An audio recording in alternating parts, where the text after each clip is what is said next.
Hi, welcome to my channel. My name is Annie and this is Unity Consciousness. Thank you so much for stopping by today. I'd like to welcome our new subscribers and also thank those of you who are returning for this week's energy update. We've got a lot of energy this week and it's just going to build as the month continues. The star of the show is Uranus, so let's kick it off with today's energy. Today we have Venus in the sign of Aquarius is squaring Uranus in the sign of Taurus. We spoke a little bit about this in the last video. We spoke about no relationship or surprises for your significant other, no changes, beauty treatment changes, hair color changes, tattoos, that sort of thing, because it's probably not going to pan out the way that you would like it to. But it's all about the friction today. Relationships, money, self-worth, friction issues that create a choice point of sorts because it is a square. Harmony, it goes right out the window for freedom, rebellion, and a difference of opinion. So just be mindful. We've got a lot of changing energy this week, so let's see what's coming up next. On Tuesday, just after Monday, we have Mercury in the sign of Pisces is going to sextile Uranus and Taurus. Very different energy, just one day later. So it might be worth it to sit still. If you are facing a choice point, the best thing to do is respond and not react. So if you must do something when Venus squares Uranus, please respond. Please respond, even if it's removing yourself from the situation so that the energy the next day can come in and make things feel a little bit better. Needless to say, Mercury and Pisces sextile Uranus and Taurus is all about solid intuitive hits. I mean, you might get an intuitive hit that just, you're like, wow, that came out of nowhere, and it's an opportunity that presents. Or it could also be someone sharing a secret with you or information that you overhear that reveals some insight or an opportunity that you can take advantage of to improve your circumstances, especially in an area that is unstable or volatile. Mercury is going to conjunct Neptune in just a couple days, so I want you to be mindful here. Let things play out if there's any ambiguity, because you may not have all the details. Again, this is a sextile, but I am asking you to prove trust but verify. So if you get some good information that comes in that just sends you into this wonderful place of happiness in an instant, trust but verify. Okay, because we do have that Mercury-Neptune conjunction. Then, which we're going to talk about next. On Friday, we have Mercury, which is in the sign of Pisces, is going to conjunct Neptune. And this is great for creativity. So if you're an artist, get your, whatever if you're drawing, if you're a painter, if you're a musician, you want to dust the instruments off, because not only is Friday a good day for it, but also this new moon that we're going to have a week from today, there's a lot of creative energy in it. So if you are familiar with dream journaling, this is a very good time to start dream journaling and continue it through the new moon that will be occurring a week from today. I like dream journaling with that type of energy as well.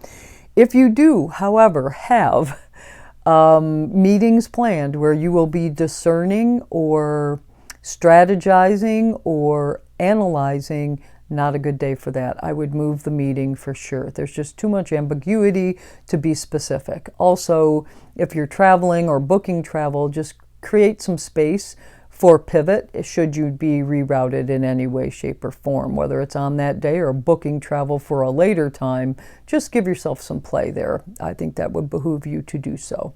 Now on Saturday, we've got just a plethora of energy coming in, and pretty much from that point forward, there's a lot going on. And then we step into eclipse season, and the next thing we know, it's going to be the end of April. So let's break it down. On Saturday, which is the 9th already, we've got Mars, which is in the sign of Aquarius, is going to square Uranus. This is very aggressive energy, very jolting energy. It could come out of nowhere. if you're driving, please use caution. As I always say, clock in before you get behind the wheel of a vehicle. If you are faced with aggression or that you see aggression occurring, please understand this is also a square setting up a choice point. We can respond or we can react. My recommendation would be to respond, that's for sure. Be mindful of your actions on this day. If you feel yourself getting worked up, find a way to decompress. At the very least, transmute the energy to source for the greater good of all. Take a walk in nature, decompress as best you can. Then shortly after that, we have the sun, which is in the sign of Pisces, is going to sextile Uranus. Yeah, very different energy, very different energy. So now we're beginning to appreciate our oneness and our intuitive understanding that can instantly bring you to an entirely different place mentally. It's all about compassion and harmony in an instant, literally in an instant. Then shortly thereafter, we have planet Mercury is going to enter Aries. When it does this, it is going to add a very brisk vitality to your thoughts and your communications. Given the other energy on that same day and how it's just going from one end to the other, be mindful of making hasty decisions, because Mercury in Aries wants you to do things very expeditiously, maybe not even thinking it through, just make it happen. Just slow things down. Slow them down when you need to, so that you can make that decision from a place of rooted consciousness, not just, hasty, making the decision to move on to something else. Be aware also of your words. Make sure that we are speaking from a place of self-awareness and self-assuredness, not so much from being self-centered and a know-it-all and just going to tell everybody what to do. Also, if you are a witness to possessiveness is also actually being self-centered, not centered in the self. So if you see this type energy around you, just move away from it. It's time for a little bit of healthy detachment. Now, on the world stage, 0 degrees of Aries manifests on the world stage. So we may see some interesting dynamics relative to mercurial energy, communications, words that occur on the world stage on this day. Next Sunday, we have a new moon in the sign of Pisces. It's going to occur at 5 a.m. here on the east coast of the Americas. It is ruled by Neptune. I would set an intention for this moon. The energy of this new moon will close out in eclipse fashion in September of 2024. So be mindful in your intention for this Neptune ruled Pisces new moon. The energy at this time is very concentrated in a few signs of the zodiac. There is energy obviously across the sky, but we've got a lot of energy in Aquarius and Pisces, Taurian energy there. Let's just be mindful of having that open mind. Let's not close our mind down and lock it into those specific areas. So be open-minded. I think it'll be easier to move through a lot of the energy that's coming in. The new moon itself is sandwiched between two planets. They are not within orb or a few degrees of the new moon, but nonetheless, these planets are very important. We need to discuss them. So Saturn is at 11 degrees of Pisces. The new moon is at 20. That's a 9-degree difference. Too far in orb, but definitely making a difference in the energy that surrounds this new moon. Also, Neptune is at 27 degrees of Pisces. The new moon is at 20. That's a 7-degree orb. Not a direct hit to the energy, but again, it's surrounding that energy. So, take responsibility for the things that you need to, where you feel stuck, especially if you feel stuck at the time of this new moon and you're looking for a new beginning in some way. Let's take responsibility for how we got there. But instead of what I'm trying to avoid here is, getting down on yourself for not doing something, or not, that's not a good use of Saturn's energy. Saturn wants us to take responsibility so that we can move to the next level. So more of a, where can I accept responsibility so that I can see my dreams manifest? Now that's a really good use of that energy. We are getting one step closer to that full moon lunar eclipse on the 25th. Then later next Sunday, we have Mercury in Aries is going to sextile Pluto, which is in Aquarius. Now, I see this as, deep thoughts. We've had so much energy occur in a very short period of time, really, truly all week, but Saturday it really starts compressing.